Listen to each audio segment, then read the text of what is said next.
What's up, everyone? This is Sir Weds of ISF Media back tonight for a special edition of What's Up DepEd Season 1. So, a while ago natapos na ang SONA ng ating mahal na Pangulo, si President Ferdinand Marcos Jr. And of course, ang ating focus naman parati dito yung welfare ng ating mga guro. And there were a few things na nabanggit doon. Specifically, there were about 5 elements or 5 specific topics na kung saan nabanggit ang sektor ng edukasyon. And this is gonna be our topic for tonight. So I hope you would join me. Let's discuss it. And I hope you would like to participate as well. Join in our comment section. Share this video to everyone else. I want to hear your thoughts. Let's talk about it. Let's discuss it. Gusto ko marinig yung mga hinaing ninyo, mga reaction ninyo, at kung ano man ang mga nasa puso ninyo at mga saloobin ninyo hinggil sa natapos na SONA kanina. Yung mga nakapanood. Yung hindi na mga nakapanood, well, you still have chance to watch it kasi nasa YouTube naman. If you're really interested. That is, if you are interested and you don't want to waste your time. Oh! Again, this is Sir Weds of ISF Media and this is Educ Nation, Educating the Nation. What's up? DepEd Season 1.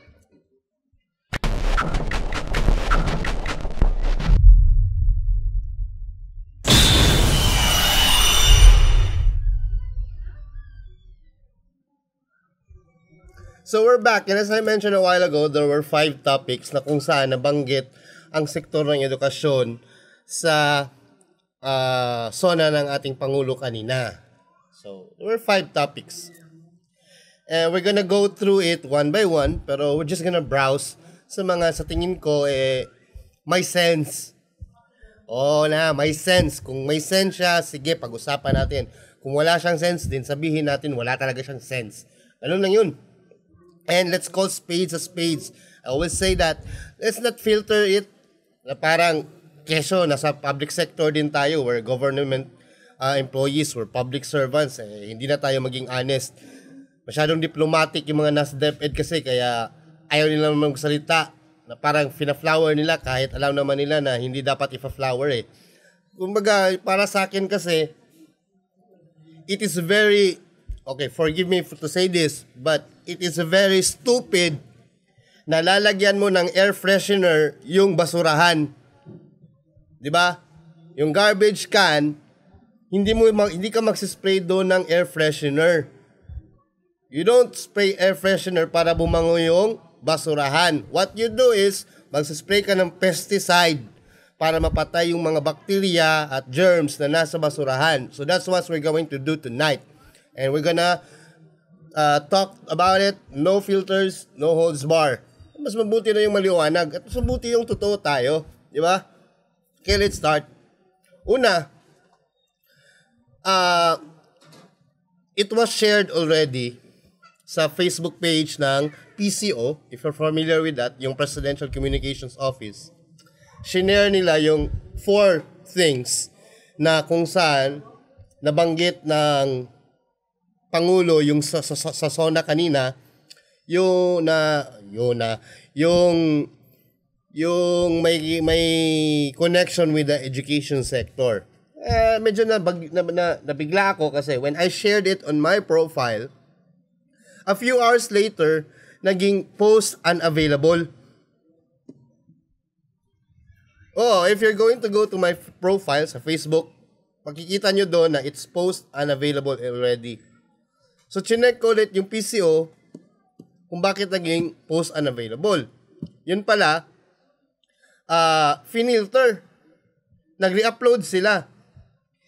Binalik nila yung post, pero yung post is existing pa rin, pero yung mga pictures na originally was there, tinanggal nila at nag-re-upload sila, which was really funny. Bakit? Kasi ang nakalagay doon, specifically sa item number 3, sa topic is regarding sa career progression system, ang binanggit kasi doon sa post nila, ipinatupad ang expanded career progression system para sa professional development ng mga guro. Ipinatupad. So yung comment ko, yung nilagay ko sa wall ko, ipinatupad, quote unquote, with question marks. Past tense. Forgive me, I'm bad at Filipino, but this does imply an action that has already occurred, right? So I said, can we ask DepEd Philippines? I tagged DepEd Philippines to clarify the IRR, the implementing rules and regulations, since the President already stated that it's done. So meaning, declaration na tapos nang ipinatupad or naipatupad na yung career progression system. Which we all know is wala pa. And what's funny is, yung PCO, hindi sila naglabas ng clarification, hindi sila naglabas ng correction na yung original na pinost nila was erroneous. Wow, di ba? For a media person, kung alam mo na may mali sa ni-report mo, immediately maglalabas ka ng clarification or a statement that would retract your previous declaration. Hindi po ba? Pero funny enough, walang nilabas na ganun ang PCO. Yan nga medyo nagtataka ko. It's not professional. Especially coming from the Presidential Communications Office. Ang laki pa naman ng mga sweldo ng mga tao dito. Di ba? Kung mali, sabihin natin mali. We'd like to offer our apology from the previous post that we had. It was erroneous. We said that it was already implemented, but in fact, it is not yet implemented. It will be implemented. Ganun dapat. Pero never ka makakarinig ng ganyan sa opisina ng gobyerno, which is really funny. Bakit? Kasi kung normal na teacher magpo-post ng ganon, any government employee magpo-post ng ganon, magkamali na pinost niya sa Facebook, ang bilis-bilis nating i-ano. Yes, ang bilis-bilis natin silang i-criticize. Pero sila, kapag nagkamali, wala lang. Parang walang nangyari. Kaya kung makikita nyo po, yung post po sa PCO, 46 minutes ago, as of this broadcast, ni-repost po nila, ni-re-upload po nila ang kanilang correction without stating that it is a correction. 46 minutes ago as of this moment na nag-broadcast po tayo. Kasi po ang nakalagay originally doon, ipinatupad. Tapos na po daw nilang pinatupad ang kanilang implementation ng career progression system. The implementation of the career progression system is still at hold.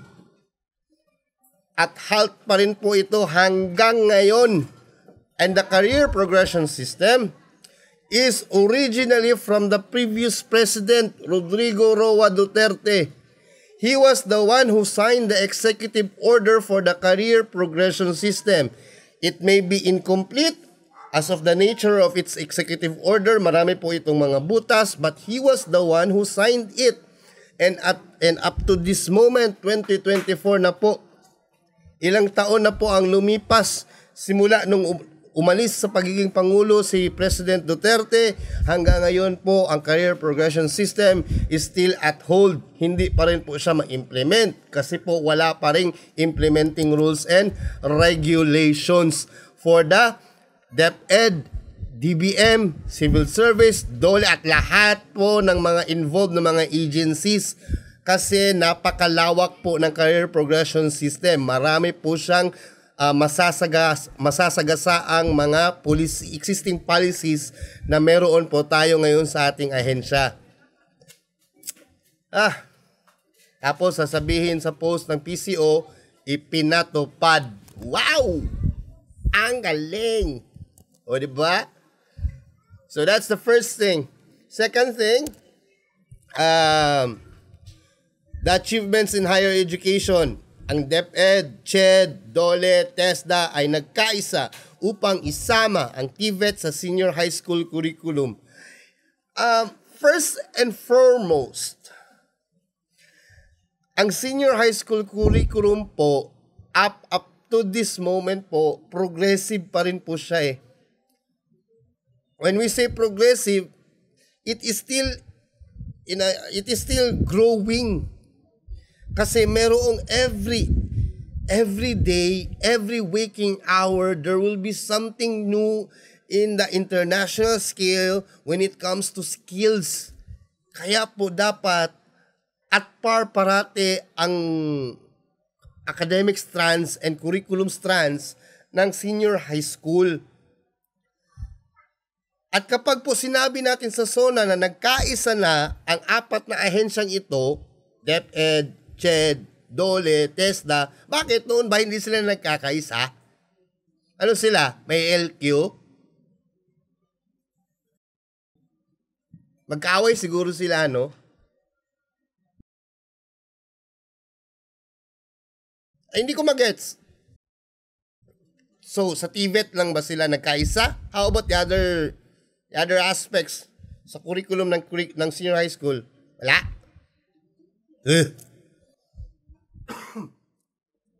Excuse me. Now, isa pa sa mga binanggit sa SONA is pagtaas. Wait for it. Pagtaas ng kakayahan ng mga guro. Ibig sabihin, skills, improvement. Kala nyo, pagtaas ng salary, no? Hindi. Pero, may binanggit naman doon kanina talaga na there's something about the salary. Tagal naman din kasi yung binanggit na magkakaroon ng salary increase sa mga guro for 2024. And then, nagiging viral ulit yung ano yon, yung a bill ni Secretary Angara last 2019, yung bill ni Secretary Angara last 2019 about salary increase na yung teacher 1 daw dapat 50,000 yung kanyang sweldo. O di ba? That was 2019. That was just a house bill. Wala na po yun. Anong taon na ngayon? 2024 na.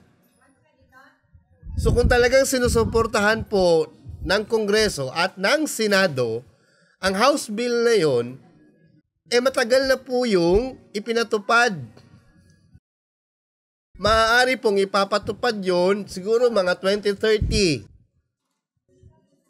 Kapag mataas na rin po yung bilihin, so saka na parang sasabihin nila, mataas na kasi yung mga gastos ng mga tao ngayon, pwede na nating i-balance sa salary grade na pwede ng 50,000 yung sweldo ng guro. They will never give a salary that will be more than enough for a government employee. Yan po yung totoo. If you're in the lower hierarchy of the government, you will never be given more than enough when it comes to your salary. Hindi po yan mangyayari. Kasi po kung mangyayari yan, may magkakaroon po kayo ng extra time para pag-isipan ang mahahalagang aspeto sa ating bansa. Yan po ang totoo. Because all of us are so busy trying to compensate the need na wala natin nakuha sa ating basic salary Kaya maraming mga government employees, may mga sideline yan. May mga second ventures yan. While being a government employee, nagbebenta yan. O may pinapasukan yan siyang negosyo or what. O sumasama sa mga networking, etc. Bakit? Kasi alam nila na kulang yung sweldo. Ngayon, kung sapat yung sweldo ng bawat public employee, ng bawat government employee, kapag sapat po yan or more than enough, tandaan nyo po kapag more than enough yan, there would be lesser time for all of these government employees to think about something else to compensate the lacking financial capacity that they have. At dahil po doon, magkakaroon po ng panahon ang tao na maging aware sa kanyang kapaligiran.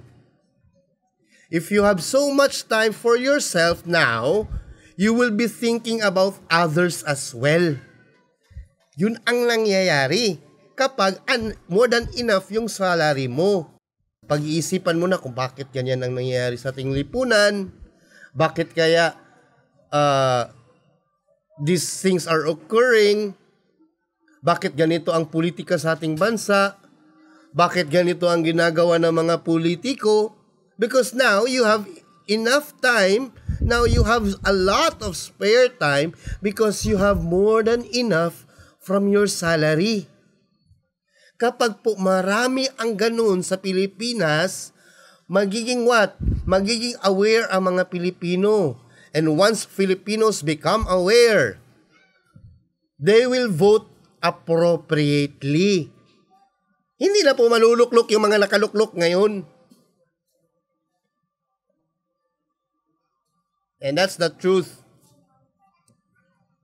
Yan sinabi ni President kanina, itataas daw yung kakayanan ng mga guro. Through what? Kabalikat sa Pagtuturo Act. An act that increases the teaching allowance of the teachers starting next school year. Magiging 10,000 na daw yung teaching allowance. Yung 10,000 na yan, good for 1 year. Well, it's a lot better compared today. So, mga natatanggap ng mga teachers, 6,000 yata yung mga natatanggap ng mga teachers, if I'm not mistaken. Hindi na ako nakakatanggap niyan eh. Kasi wala na ako sa teaching eh. Hindi ako sa teaching eh. So, pagiging 10,000 na daw yun. Is it enough? No, it's not enough, but it's a lot better than just 6,000. Kasi po, uulitin ko po, yung teaching allowance, originally known as chalk allowance, kulang po talaga kasi. Kasi every school year po, pagdating po sa brigada, yung nag-aabono talaga yung guro. Pintura, brush, excuse me, yung pinipinturahan, hindi lang naman yung dingding ng classroom, pati po yung upuan, yung lamesa. Kung sasabihin nyo po, teaching allowance yan, kasama na po doon yung ink ng computer, good for whole year, for printing of materials and supplementary materials. Sama mo na rin dyan yung chalk talaga. Yung mga Manila paper, kartolina. Siyempre, maintenance sa existing na mga IT equipment ng teacher sa loob ng classroom, like computer, TV, wires. Tingin nyo, kasya yun ng 10,000 lang para sa isang buong taon? Hindi Pero abono yun ng teacher. Pero at least, thank you. Thank you pa rin. Kesa naman sa 6,000 na lang parati. Salamat pa rin at ginawa ng 10,000. But again, it's just a band-aid cure. Naglagay tayo ng band-aid sa isang baling braso. For a broken arm, we're creating band-aid solutions. It's not gonna heal. It's not gonna solve the problem. But we're just saying na might as well. Ganun na lang parati sa ating bansa. Another thing, bibigyan daw ng personal accident insurance and special hardship allowance sa mga public school teachers. Bakit hindi nila sabihin selected public school teachers? Kasi hindi naman lahat magkakaroon ng special hardship allowance eh. But generalize talaga, no? Ang mga public school teachers. Hindi naman lahat ng teacher makakatanggap niyan eh. Selected lang naman eh. Selected public school teachers. Tsaka yung personal accident insurance, klaruhin natin. Kung bawat teacher, may allocation ba niyan? At kung yung allocation ba niyan, magagamit ng teacher kapag magre-retire na siya, pwede ba yan siyang i-convert? Di ba ganun ang setup ng insurance? Gaya ng GSIS. Insurance naman yan eh. Pag retire mo, magagamit mo. SSS, ganun din. PhilHealth. Kapag tatanda tayo, syempre, we're going to die, we're going to need medical attention, tatanggap natin. Ito bang accident insurance? Pwede rin nating i-convert kapag mag-retire tayo. Di ba? And tinanggal ang utang tagging upang hindi maging hadlang ang utang sa pag-renew ng lisensya ng guro. I don't know if this is a thing. I've never heard of such. Bakit ba pahirapan ang pag-renew ng lisensya ng mga teachers? Every day, we're practicing our profession. Bakit pahirapan yung pag-renew niyan?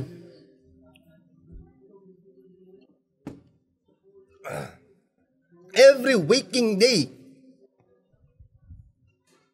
Yan yung profession namin araw-araw. Bakit pahirapan? Mas madali pang mag-renew ng lisensya sa motor. Sa driver's license. Mas madali pang mag-renew ng driver's license kaysa sa PRC license. Ang gulo.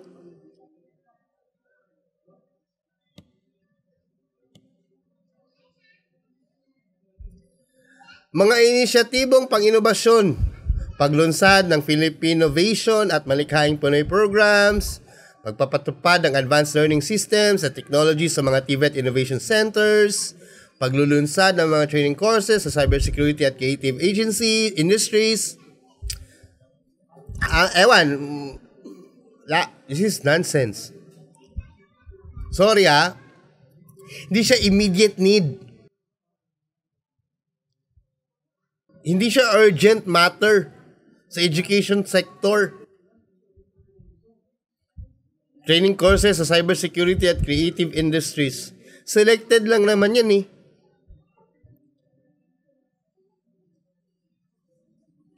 Hindi ba yan kaya ng DICT to protect us when it comes to cybersecurity? Hindi ba yan nila kaya? Advancement in space technology. Pagbuo ng Mula satellite na pinakamalaking Earth observation satellite ng bansa sa United Kingdom.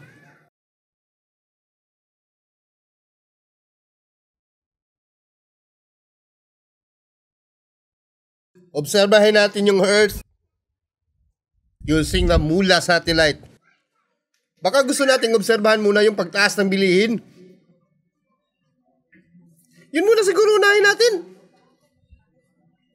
I think every progressive country already is observing the Earth. Ano lang natin sila mag-obserba sa Earth? Makinig na tayo sa observation nila. Bakit kailangan pa nating magpagawa ng Mula satellite? For what? Ano ba yan?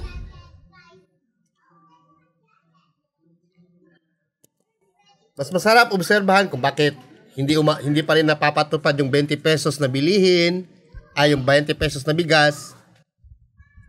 Yun yung dapat natin obserbahan. Ano? Obserbahan natin bakit ganito pa rin yung buhay ng mga Pilipino. Yun yung obserbahan natin. Iba yung pinag-oobserbahan ng ewan. And then, that's it. Yun na po. Yun na po ang nabanggit ng ating Pangulo sa SONA para sa education sector. Were you impressed? Were you satisfied? Did you find it comprehensive? Did you find it beneficial? For 1 year, for another year, in his service as the president of this country, maganda na ba yun?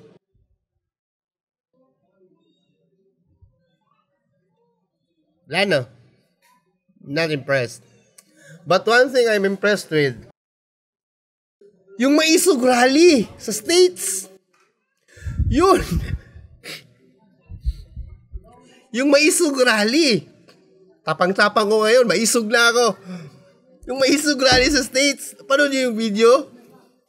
Aba, laking problema nun. Paano niyo yun? Sana pinanood nyo. Yung maisog rally. Naku, kung hindi nyo yun napanood, panoorin nyo muna. Around 19 minutes. Sa 19-minute mark ng maisog rally. May video. May video doon. Na kamukha. Kasi allegedly may video doon on the 19th minute mark na kamukha ng isang politiko. Isang napakahalagang politician / public servant ng ating bansa. Sumisingot siya ng pulbos. Parang Johnson's baby powder yata yun. Nag-brand tagging pa talaga ako, no? Sorry for that. Yan kasi yung pulbos ko nung maliit pa ako eh. Yan yung nilalagay ng nanay ko sa likod eh. Oo, naalala ko yan. Hanggang grade 2 yata ako, yan yung nilalagay ng nanay ko sa likod ko noon. Yung Johnson's baby powder. Nung grade 3 na ako, nagpalit na. Ginawa na siyang, yung angel scent. Yun, yung angel scent baby powder. Yun yung nilalagay na naman ng nanay ko sa likod ko. Yun yung baby powder eh. Yun nga, yung public servant, yung politiko, on the 19th minute mark, nung video na nilabas ng maisog rally, nilagay niya sa ilong niya yung pulbos. Nilagay niya yung sa ilong niya yung pulbos niya. Pagkakalam ko kasi, nilalagay sa likod yung pulbos eh. Hindi nilalagay dito. Dito niya una nilagay, oh, dito. Tapos nilagay niya dito pagkatapos. Ginanon niya, oh. Ganyan. Tapos ganoon na naman niya, oh. Ganun. Naglagay, may parang, meron siya maliit na kutsarita. Ginanon niya. Di niya nilagay sa likod yung pulbos. Bakit kaya yun? Baka sinisipon siya. Dapat Vicks inhaler yung gamit niya eh. Kaya ko. May Vicks inhaler ako. Yun yung nilalagay sa ilong eh.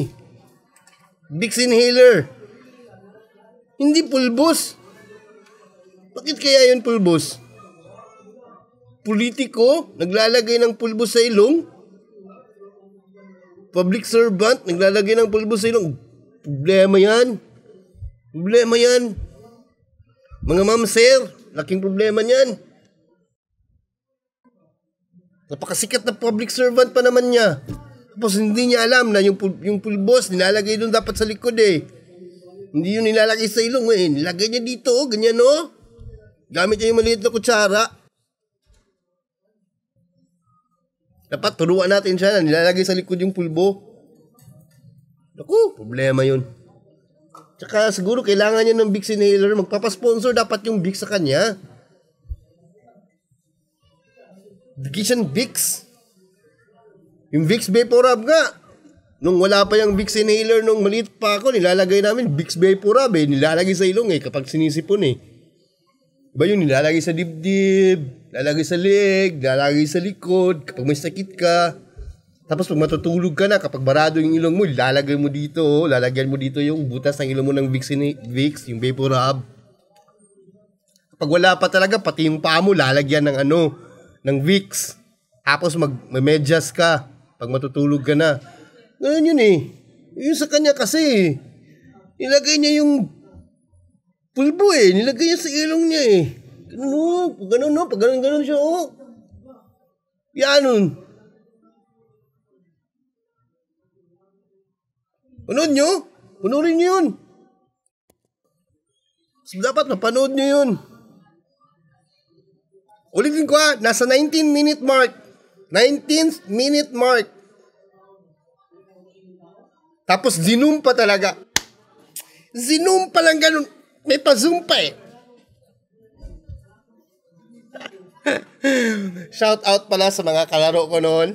This is our official team. The Maldito brand. Yan po. Yes po, naka-jersey lang ako ngayon. I'm very informal ngayon. Kasi, ang reason behind, yung maging formal sa broadcast natin ngayon, napaka-pangit kasi nung topics eh. Gusto ko i-blend yung broadcast natin sa kung ano rin yung susutin ko. Kasi hindi ako natuwa. Yan. Ambigram po yan. Baliktarin nyo po yan. It will still be read the same way. So mga ma'am sir, mga kaguro, natapos na ang SONA. As usual, disappointing pa rin. Ewan ko kayo, na-disappoint kayo, pero ako, na-disappoint talaga ako. Daming problema ng ating bansa. Sa ahensya natin, dami ring problema. Pero mukhang yung ulo na dapat mag-isip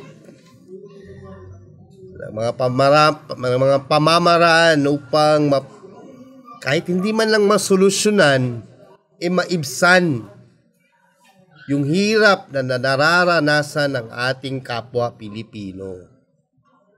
Pero parang wala eh.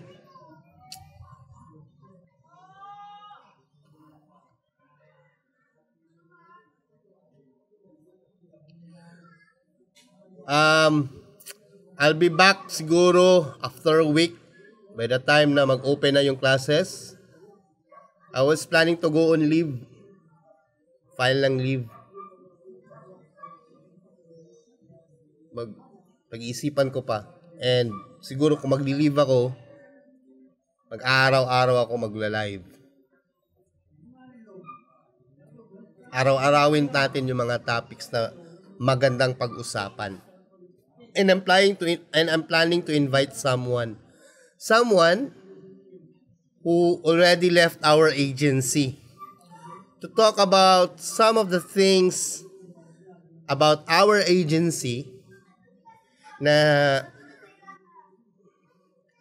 sana could have alleviated many of the issues ng ating mga guro. I already approached this person, and I made my initial proposal to invite this person in our platform to share the views, the things na supposedly mangyayari dapat pero hindi natupad. Pick his brain,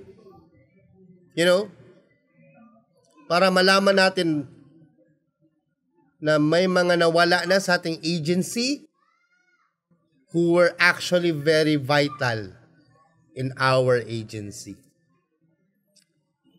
So that's about it for tonight, mga kaguro. And medyo pa joke tayo ngayon. Medyo light, na medyo seryoso, na medyo nakakainis, nakakapiko, na nakakatawa. But I hope you enjoyed somehow our broadcast for tonight. And we're gonna be doing this as often as we can. Maybe next week, dadalasan natin. And sana iba na naman yung tono ng ating broadcast. Yung medyo nakakatawa, medyo nakakatuwa naman. Alam niyo yun? Sarap kaya pakinggan ng mga good news. Pero yung mga ganito, puro na lang bad news. Ang hirap naman talagang pag-usapan ko, puro na lang mga bad news. Anyway, this is Sir Wedge of ISF Media, your host for What's Up DepEd Season 1. And I hope to see you again soon. Like, share, subscribe.